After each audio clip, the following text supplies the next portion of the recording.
Hi, my name is Linsdau. I'm a polar explorer and motivational speaker. Today I'm going to tell you what the colossal country of China is like to travel in, because I've been there, spent several weeks there. Woo boy, it's crazy, so watch this.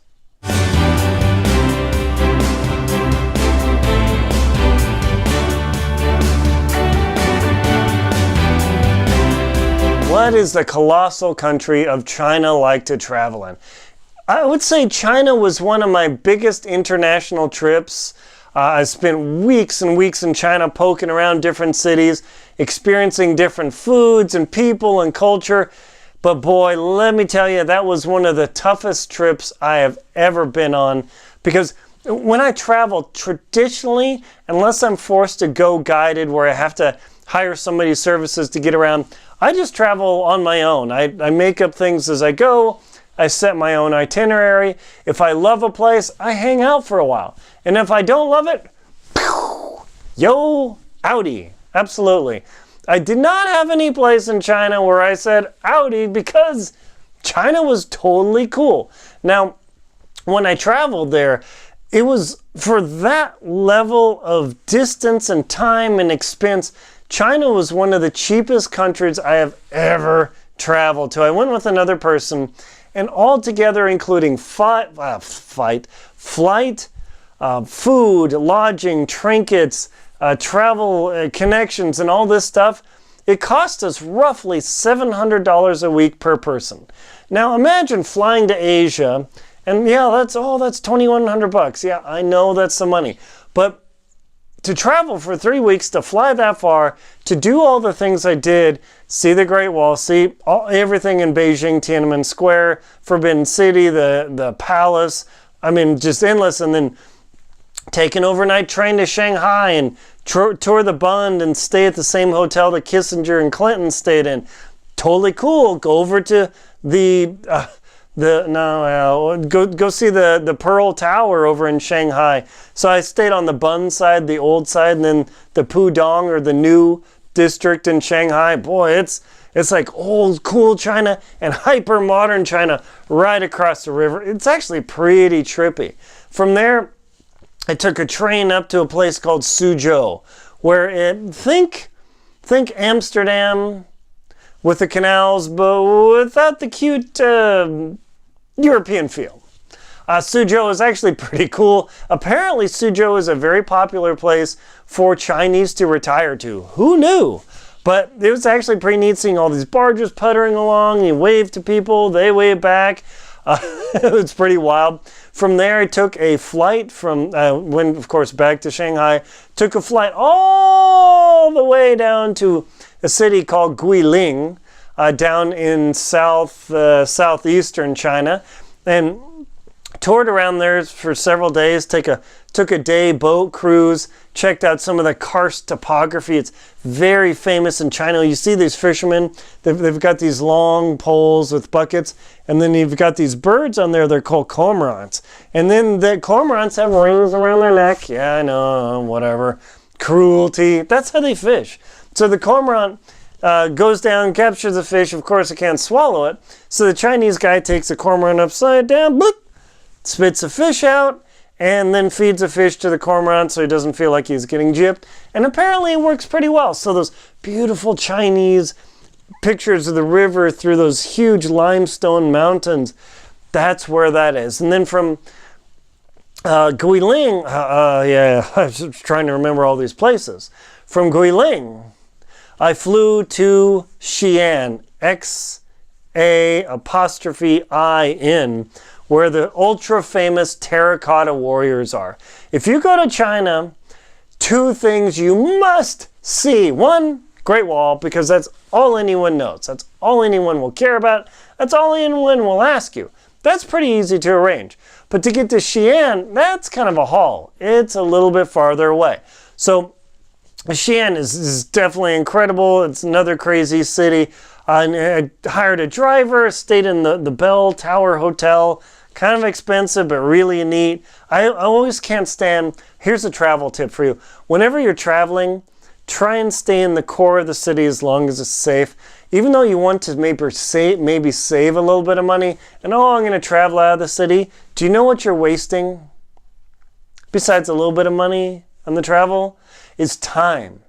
Your time in this country is limited. You only get so much, and if you waste a lot of it commuting back and forth, unless your budget is totally strapped, highly, highly, highly recommend staying in the core of the city, because you wake up and you're right there. You're right in the middle of the action. So it was super easy to arrange to arrange travel to get to places, because the hotel was nice. They had services. It was perfect. Highly, highly recommend that approach. And then from Xi'an, I took the overnight train all the way back to Beijing. I mean, it's a long ways. I forgot. They've got bullet trains there, by the way. So Japan, France, and then China all have bullet trains. Like, yeah, super fast. Neat experience. As far as theft on Chinese trains, I've never heard of it. Not like Europe. Woo! Like Eastern Europe. I don't know how many people I've ran into where they're sleeping in a car. Somebody came in and stole their bag. And of course, you're on a train. You don't know where it is. Maybe they empty the bag and then toss it. Who knows? One of the tricks I use is putting my legs through the straps of the bag. So now there is a risk if there's an accident on the train, you're stuck, but that's pretty low compared to getting robbed on a train, which is actually pretty high. I saw one guy get busted for doing some sort of crime in Beijing. You don't want to do whatever. I don't know if he's shoplifting, but there were two armed guards with guns at his head, and one guy had his knee in the guy's head on the concrete. It was like, woo. Yeah, so when you go to China, just follow the rules. Don't do anything stupid. Because just remember, even though it's a neat country, there's lots to see, they are a communist country. They are totally not down with you dissing Chairman Mao or their rulers or whatever everything else. So toe the line. If you're not sure, don't take a picture of something like military structures, bridges, like new bridges, airports and all that, because they can take your camera, smash it, take it away. You will have no recourse. It's not America. You have no power there. Just like that poor slob in North Korea who went there and stole the dictator's picture. How do you think they're going to feel about that? Because, this rich American comes to our country and disses our leader. They're going to diss on you. Unfortunately, the guy lost his life. I'm not saying you deserve it, but man, if you ever wanted to tempt fate about doing something dumb, don't do that in China. Another story about traveling in China is a taxi thing. You generally do not ever try and rent a car in China, just like in India. Because if you get in a crash or a fender bender, you're going to go to prison. And you're going to hang out in prison until they all work it out. And they're going to make you pay way more money than you think is necessary. What do you think Chinese prison is like? Yeah, don't want to do that. The food there is not like Panda Express at all. The food is super good, trippy. I had no idea. A lot of times I was eating dumplings. Love those dumplings. But I have no clue a lot of times what I ate. One key is I did not eat pork in China because a lot of times the pigs are fed garbage, just like in India. India, never eat pork. General rule, third world countries don't eat pork. Why? Because the pigs, oink, oink, they eat garbage and they ingest these tiny little cyst worms, and that's called a condition called trichinosis or trichinosis. And then when you ingest those worms, they get into your bloodstream, they go along, they bore into your muscle, and then they start chewing on your muscle and develop the little cyst that is permanent. It is a horrible condition. The weird food guy on the Travel Channel, he ate improperly prepared bear in Alaska. He got trichinosis. He's got the condition forever. So make sure your food is freaking boiling hot. My companion and I, we went to this place. It was kind of like a little buffet deal and served up the food. Got to the table. It was just about to spoon them. Oh, wait. I felt the food. It was barely warm. I'm like, oh, no way. So we took it back. Hey, we need to heat it up. They put it in the nuke for 20 seconds. It was barely cool still, or barely warm. I was like, you know what, let's get rid of this. Oh, but we paid money.